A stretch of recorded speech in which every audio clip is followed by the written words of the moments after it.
નમસ્કાર દર્શક મિત્રો, હું છું રૂપલ વણિચિયા. સંપૂર્ણ ન્યૂઝમાં આપનું સ્વાગત છે. પાલનપુર ફૂડ સેફ્ટી વિભાગ દ્વારા બનાસકાંઠાના ધાનેરામાં અર્બુદા ઓઇલ ઇન્ડસ્ટ્રીઝ અને લક્ષ્મી ઓઇલ ઇન્ડસ્ટ્રીઝમાં જ્યારે ડીસાની ઇન્ડસ્ટ્રીઝ અને ડીસાની બજરંગ માર્કેટિંગમાં આકસ્મિક દરોડો પાડી શંકાસ્પદ તેલનો જથ્થો જપ્ત કર્યો છે.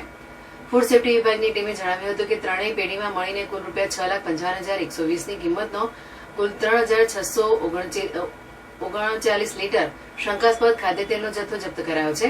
બાતમીના આધારે આ ત્રણેય પેઢી ખાતે રેડ કરી તપાસ હાથ ધરવામાં આવી હતી, જેમાં ધાનેરા ખાતે વાલેર ગામે લક્ષ્મી ઓઇલ ઇન્ડસ્ટ્રીઝમાં તપાસ કરતા શંકાસ્પદ રાયડા તેલનો જથ્થો મળ્યો હતો. પેઢીના માલિક અમૃતભાઈ રાયમલભાઈ ચૌધરીની હાજરીમાં સેમ્પલ માટે જય લક્ષ્મી ઓઇલ મસ્ટર્ડ ઓઇલના જુદા જુદા 2 નમૂના લેવામાં આવ્યા હતા, જ્યારે બાકીની ₹2,85,440નો 1,586 લીટર શંકાસ્પદ રાયડા તેલનો જથ્થો જપ્ત કરવામાં આવ્યો છે. તેવી જ રીતે ધાનેરાના કરધણી ગામના અર્બુદા ઓઇલ ઇન્ડસ્ટ્રીઝમાં રેડ કરતા ત્યાં શંકાસ્પદ રાયડા તેલનું ઉત્પાદન થતું હોવાનું જણાયું હતું, જેથી પેઢી માલિક પ્રકાશભાઈ રામજીભાઈ પટેલની હાજરીમાં રાયડા તેલનો નમૂનો લઈ બાકીની 1,590 લીટર જથ્થો ₹2,86,200ની કિંમતનો શંકાસ્પદ રાયડા તેલનો જથ્થો જપ્ત કરવામાં આવ્યો હતો.